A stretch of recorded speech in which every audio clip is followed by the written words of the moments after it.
And I am proud to let Tim take this microphone and say a few words. Tim? Thanks, guys. Most of you are on my team and you know my story. For those of you who don't, I just turned 41 last weekend, but when I was 40 years old and went in to go get checked for a high cholesterol issue, just getting my blood test, and had my PSA checked. And none of my friends, anybody I talked to, hardly any of them knew what the heck PSA even was. So anyway, it was elevated. Long story short, I went through a bunch of tests and came back as advanced prostate cancer. Metastasized outside the prostate, attacked my bladder. They ended up removing a ton of stuff. The doctor told me after the surgery he had never cut that much out of anybody in his career. So kind of sobering statements coming from some of the guys who've been doing this 30 or 40 years. The urologist who diagnosed me actually said he lost sleep and he was choking up as he talked to Autumn and I. When he told me the bad news, he basically said, "You've been dealt a really bad hand." So from that point, my whole thing was I never thought, you know what, holy cow, I'm going to die from this. I always thought I'm going to fight this with everything that I have, and I think it would. I just think that it would be a disservice if I don't tell the world about this. And I'm a fluke. I mean, this is weird, 40, and it's been in me 3 to 5 years, they said, probably, with as advanced as it was. That just normally doesn't happen, but it could happen. So when I find out that the National Cancer Society or American Cancer Society is saying that, above the age of 50 you should start getting tested, I'm like, man, that's just not right. We gotta get mobile units out, or I gotta do something. So I had no idea about POP at the time.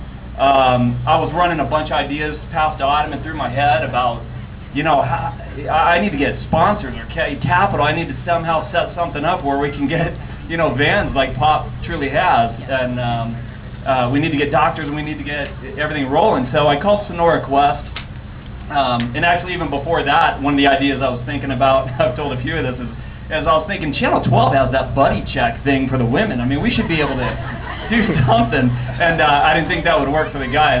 My dad had a good idea, though. My dad called it booty check, and still working out the details, but I don't think that'll work. So anyway, I called Sonora Quest because I knew I got to have, that's who was doing my lab work, going through all this, and I ended up dealing with their marketing people, and they hooked me up with POP and said, you know what, you guys need to talk. You guys are on the same wavelength, and if you want to be a big advocate for this, these are the guys you need to talk to. So they've basically done all the groundwork for me, because I had no idea how I was going to do it, but that was my long-term goal.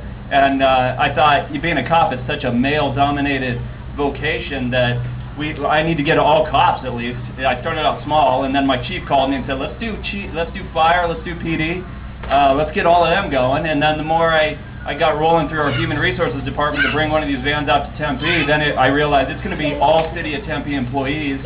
And now all of a sudden on October 6th and October 8th, coming up here, we're going to have 2 days with the POP vans out there, and it's paid for free by City of Tempe for employees. So my long-term goal kind of turned into a real short-term goal, and I was doing all that while I'm going through the chemotherapy and the hormone therapy and recovering from surgery. I started all this days after I got out of surgery. So my big thing is, no guy, we shouldn't hear about guys dying from cancer, from prostate cancer. There's no way. It's so curable if you catch it early, and you just need to get over that hump of being too macho or too maybe ignorant about, how easily this is curable if you just go in and get that test. So that's my biggest deal. I just wanted to save lives, and I think today this is a great start. I appreciate all of you coming out. We'll keep doing this every year, and if you got one of these shirts and you want to do it again next year, we'll just keep the same.